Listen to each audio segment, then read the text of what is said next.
Hello everyone, Gil here at graymanprepping. On this episode of Your Prep for Today, I want to talk to you about your first aid kit.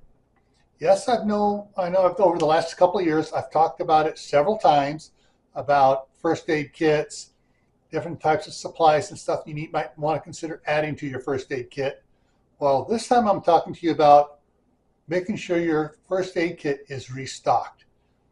Now, if you've been using Band-Aids, if you use anything out of the first aid kit, have you restocked that? When was the last time you inventoried your first aid kit? Because hey, if there's other people around and someone cuts their finger or does something, and they go to use something on the first aid kit and they don't tell you about it, how do you know that's been used? All right, so today's tip, or for today's prep for today, is restock your first aid kit. All right. Remember, stay happy no matter what life throws at you. Stay safe. Don't go out and do anything foolish.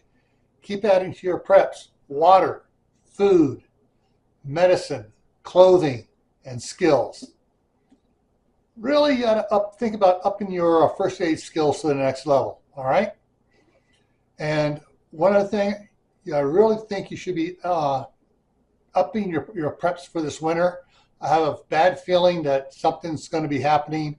I can't say what it is because there's several different things in play, but I have a feeling that something's going to trigger shortages somewhere. So you really want to get your preps up to speed and fully stocked up.